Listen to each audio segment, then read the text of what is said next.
I used to think there were things a family could survive together. Debt, distance, illness, even old grudges buried underneath years of holiday dinners and careful silence. I believed that blood created a kind of permanent tether, that no matter what happened between people who shared the same parents, the same childhood home, the same last name, something would always pull them back. I was wrong. Some wounds don't close just because everyone agrees to stop talking about them. Some trust, once broken, does not rebuild itself because time has passed. And some words, once spoken, become the last words a person ever lets you say. For us, those words were, just try to move forward for Nora's sake. My parents said them to me, on a Thursday evening in October, inside the house I had grown up in, about 40 minutes outside of Hamilton. I was 31 years old. My wife had been sleeping with my younger brother for 7 months. My parents had known for 6 weeks. I need to say that clearly, because I spent a long time letting it blur. My brother did not kiss my wife at a party and regret it the next morning. This was not a single bad night that became a secret that grew too heavy to carry. It was 7 months, regular, deliberate, and by the time I found out, my wife had already taken a pregnancy test. I found out the way you find out things in your 30s. Not dramatically, not from some tearful confession, but from a pharmacy receipt that fell out of a coat pocket, and a moment of arithmetic that did not add up. My wife and I had not been intimate in 2 months. The test had been purchased 3 weeks prior. I drove to my parents' house that night, because I did not know where else to go. I should have called a friend. I should have sat in my driveway and given myself time to breathe. Instead, I knocked on my parents' door at 9 o'clock at night, holding that receipt like it was evidence at a trial, and my mother opened the door and took one look at my face and said, quietly, "Come inside." She did not ask what was wrong. That was the first sign. My father was sitting in the living room with the television muted. He looked at me, then looked away. Not out of confusion, out of something else. Something heavier. "Did you know?" I asked. My mother sat down. My father rubbed the back of his neck. I remember the specific way the room felt in that moment. The smell of the candle my mother always kept burning in November. The hum of the furnace kicking on. My father's chair creaking as he shifted his weight. "How long?" I said. My father said, "A few weeks." It was 6, I found that out later. My brother had come to them first. Of course he had. Because my brother had been coming to them first, his entire life. He had told them about the relationship, about my wife's pregnancy, about the fact that things had gotten complicated. And my parents, instead of calling me, had sat with it. They had discussed it between themselves. They had decided, apparently, that there was a right moment and a wrong moment for this kind of information. And that the right moment had not yet arrived. When I asked my mother why she hadn't told me, she said she didn't want to cause more pain than necessary. I remember thinking, then whose pain? Mine was already there. I just didn't know the source yet. The conversation that followed was the worst one of my life. Not because anyone screamed. There was no screaming. My father kept his voice steady in the way he always did when he was managing discomfort, rather than actually feeling it. My mother kept touching her hands together, her fingers laced and unlaced, laced and unlaced. My father said they weren't defending what had happened. He said my brother had made a terrible mistake. They understood I was hurt. Then he said the thing I have never forgotten. The thing I have spent years turning over in my mind like a stone I keep expecting to look different. He said, at some point, when the dust settles, you're going to have to think about how this family moves forward. Nora needs stability. She needs her father and her grandparents, and eventually, some version of her uncle in her life. We have to think practically about what that looks like. Practically. My wife was pregnant with my brother's child. And my father was asking me to think practically. I looked at my mother. She was looking at the floor. I waited for her to say something that contradicted him. To say, your father is wrong. We are on your side, whatever you need. Just that. That was all I needed. One sentence that put me first for once. She said, your brother is still your brother. We're not saying forgive him right now. We're just saying, try to move forward. For Nora's sake. For Nora's sake. Nora was 4 years old. She was asleep in her bed at home, 20 minutes away, with a babysitter who thought I had gone out to pick up groceries. She had no idea what her parents' marriage was or what had been living inside it. She was 4 years old with a gap where her left front tooth used to be, and a stuffed bear named Captain that she carried everywhere. She did not need to be used as an argument in that conversation. I left without saying goodbye. I sat in my car in their driveway for a long time. Long enough that the motion sensor light, above the garage, clicked off and left me in the dark. Then I drove home. Over the next 6 days I moved methodically. I spoke to a lawyer. I collected documents, Nora's provincial health card, Her birth certificate, her school registration papers, her re-recip statements. I opened a separate account at a different bank. I filed for divorce. And, because my wife had been bringing my brother into our home, on weekday afternoons while Nora slept upstairs. Because there was documented proof of that pattern. And of my wife's instability, during the early weeks of the pregnancy, the interim custody arrangement went in my favor. Nora would stay with me. My wife would have scheduled access, supervised initially. My parents called twice that week. I did not answer. The last time I saw my mother before everything went quiet was in the driveway of my house on a Wednesday afternoon. I was putting Nora and her things into my car. We were staying with a colleague of mine, temporarily while I figured out the next step. My mother's car pulled up before I had finished. She climbed out quickly. "Let me say goodbye to her," she said, "please." Nora had already spotted her grandmother and was leaning forward in her car seat, arms out. The way small children move, before they've learned to hesitate. I stood between them. Not roughly, I just stood there. My mother looked at me. "She's my granddaughter." "I know," I said. "You can't just. I'm not doing anything to you," I said. "I'm just not ready." She reached for my arm. I stepped back before she could touch me. "Please don't take her away from us," she said. "We made a mistake. We should have told you. But don't punish Nora for what we did." I had been preparing myself for a lot of things she might say. I was not prepared for how much it would hurt. To watch her turn my daughter into a shield. "Nora isn't being punished," I said. "She's being protected." Then I got in the car and drove away. My mother stood in the driveway until I turned the corner. I watched her in the rearview mirror the whole time. I told myself I would figure out the rest later. I told myself I was buying time, not making a final decision. But some decisions make themselves, before you've consciously chosen them. 6 months after the separation, I accepted a job offer in Kelowna, British Columbia. My employer was moving their Western operations and needed someone with my background. Under the custody arrangement, I was required to provide proper notice before relocating Nora out of province. I did that. My wife contested it briefly, but between her acknowledged instability, my brother's ongoing involvement in her life, and the assessment from the family services worker assigned to Nora's file, the court approved the move.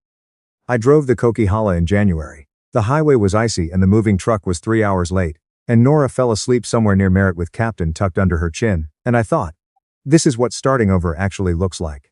Not clean. Not cinematic. Just a child asleep in a car seat and a father making sure he doesn't miss the exit. We changed our last name that spring. Not to hide. Not from the courts, not from my ex-wife, who had a current address as required by the order. But from the version of ourselves that had been defined by a family that chose silence when I needed truth. Nora took to the new name without ceremony. She was 5. She adapted the way children do when the adult around them is calm enough to make change feel normal. I did not contact my parents. They called several times in the first year. I answered once, heard my mother's voice say my name, and hung up. After that I blocked the number. My brother called too. I did not answer once. What I did instead, I worked. I enrolled Nora in a school 2 blocks from our apartment. I learned which mornings she needed extra time and which evenings she needed silence. I became, through sheer necessity, the kind of father I had always meant to be but had been too divided to actually inhabit. Once a year on Nora's birthday, I mailed a photo to my parents' address. No letter, no return address. Just a printed photograph in an envelope. I don't know exactly why I did it. It was not kindness. It was not cruelty either. I think it was some middle thing. The need to leave proof that we were still alive, still whole, still moving forward, even if they were not part of that motion. The first year, Nora at a birthday party missing a tooth, frosting on her cheek. The second year, Nora on the shore of Okanagan Lake, squinting into the sun. The third year, Nora in her school uniform, holding a reading achievement certificate. The fourth year, Nora and me standing in front of the mountains east of town. I had a beard by then. I looked different from the man who had sat in that Hamilton driveway. Lighter, somehow.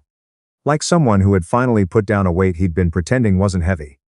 I found out later that my mother had cried for an hour looking at that photo. Not because I looked unhappy, because I didn't. In the fourth year I also met a woman at a community fundraiser for the school district. She was a physiotherapist who had moved to the Okanagan the same year I had. For different reasons. She had a dry sense of humor and she asked Nora, directly, not through me, directly, what her favorite subject was. Nora said, reading and sometimes math when it isn't confusing. This woman laughed in a way that was completely genuine. And I thought, there it is. Her name is Tara. She and Nora took to each other slowly, the way sensible people approach things that matter. No rushing, no performing. Just proximity and time, and eventually, Without any announcement, the three of us became something that felt like a family. I did not tell my parents about Tara. I did not tell them much of anything. 4 years had passed and I had spoken to them twice. Once, to hang up, once through a blocked number. Meanwhile, from what relatives occasionally mentioned. And eventually even those updates stopped. Because I made clear I wasn't interested. My brother's life had taken the shape I might have predicted. His relationship with my ex-wife did not hold. They separated when the baby was about 18 months old. He drifted. He lost a job, found another, lost that one too. My parents propped him up the way they always had. With money and quiet excuses. And the particular energy people give to the child they have. Always believed is one good break away from being fine. In the 5th year after I left, my father had a cardiac event. Not a full heart attack, an arrhythmia, caught in time, managed with medication and monitoring. My mother told a cousin who mentioned it to someone who mentioned it to me. And I sat with that information for a week, before deciding it did not change my course. I was not going to reopen a door because of a scare. Then my mother found us.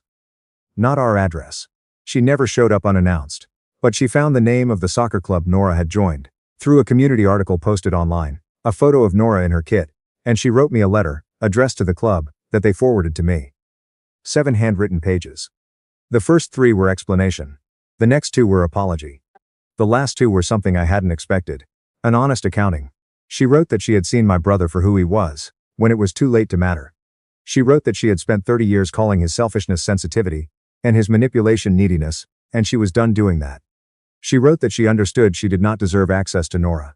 She wrote only that if I ever felt like speaking again she would listen. And she would not defend herself. She did not mention my brother once in those 7 pages. I read the letter 4 times. Then I put it in a drawer and didn't touch it for 3 months. Eventually, I wrote back. 1 page. I told her I believed she was sorry. I told her that what she was sorry for was larger than she understood. That she had not just failed to tell me the truth in time. She had spent decades teaching me that being reliable meant being the one who absorbed damage without complaint. She had spent decades teaching my brother that being difficult meant being protected. And when my marriage collapsed under the weight of that system, she had asked me to absorb that damage too. To make it easier for everyone else. That was why I had left. Not revenge. Not punishment. But because Nora deserved to be raised by a version of me that wasn't constantly shrinking to make room for someone else's chaos. My mother wrote back within a week. She said, "I know, I'm sorry, that was all." It was enough for something to shift. Not everything. Just something. 2 years later my father's health declined more seriously. A second cardiac event, a rougher one. He was recovering but slowly. He dictated a letter to my mother and had her mail it. I still have it. Sign. He wrote that he had been a fair man in most of the ways the world measures fairness, but that being fair was not the same as being present. He wrote that he had expected me to be strong because I always had been, and he had confused my endurance for contentment. He wrote that he had protected my brother not because he loved him more, but because my brother made the need visible, and I never did, and he had never examined whether it was his job to look harder. He wrote that he was ashamed. He told me I owed him nothing, no visit, no forgiveness, no reply. He just needed me to know that he saw it now. I replied, 3 weeks later. "Dad, I got your letter. Thank you for saying it without asking for anything back. I hope you recover well." That was it, but I meant every word. He passed away 14 months after that, in his sleep, in late March, the week the snow finally finished melting in our part of BC. My mother called a number I had used once to confirm. I'd received a package she had mailed for Nora's birthday. I hadn't expected her to save it. I answered. She said, "Your father died this morning." I said, "I'm sorry." She said, "He loved you." I said, "I know." There was a long pause. She said she wasn't asking me to come. I said I appreciated that. Then I said I would think about it and hung up. I did go. I drove us back to Ontario. Tara came, understanding without much explanation, and Nora, who was 12 by then and knew more than I had explicitly told her, asked if she could come too. I said yes. We sat near the back of the chapel. I wore a dark jacket I had bought the week before because I no longer owned one. Tara sat beside me. Nora held my hand. My brother was there. He was thinner than I remembered, his face carrying the particular tiredness that comes from years of outrunning consequences. You can't actually outrun. He saw me from across the room and went still. I held his gaze for a moment, then looked away. He came over during the reception. He said my name, the old one, and his voice cracked on the second syllable. I turned to face him. "Please," he said, "this is where it ends, isn't it? Dad's gone, we don't have to keep doing this." "We're not doing anything," I said. "I'm living my life." He said he had changed. He said he had been in therapy. He said he was sorrier than he could put into words. I believed him actually. I believed he was sorry. I had spent enough years thinking about it to understand that sorry doesn't fix the architecture of what was built over decades. It doesn't give back what was taken. I lost my brother, he said. You had one, I said. You chose something else. He flinched. Sir. Nora's hand found my arm. I covered her hand with mine and stepped slightly forward so she was behind me. My brother looked at her. Is that Nora? She's my daughter, I said quietly. She's not here to make anyone feel forgiven. He covered his face. His shoulders shook. Around us, people carefully looked elsewhere. I walked past him. My mother was sitting near the window, holding my father's memorial card in both hands. She looked older than I had expected. Though I don't know what I had expected. 7 years had gone by. 7 years had gone by everywhere. I sat down in the chair beside her. She turned to look at me. Neither of us spoke. Nora was a step behind me, close enough that I could feel her there. Thank you for coming, my mother said. Nora wanted to say goodbye to her grandfather, I said. My mother looked at Nora. Nora looked back at her with an expression I knew well, cautious, taking her time, not yet decided. Hi, my mother said. Nora glanced up at me. I gave the smallest nod. Hi, Nora said. My mother's face did something complicated. She did not reach for Nora. She did not cry. She said, your grandfather kept every photo your dad sent. He had the last one on his nightstand. Nora looked surprised. He did? He did. He used to say you had your dad's eyes.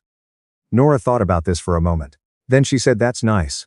I didn't get to know him very well. I know, my mother said. That's our fault, not yours. I watched her say those words and understood what they cost her. I had been waiting a long time to hear someone in my family say that the damage was not Nora's to carry. Not mine either. That it started and stopped with the people who chose silence. Before we left, I walked over to my mother alone. She said quietly, you handled this better than I deserved.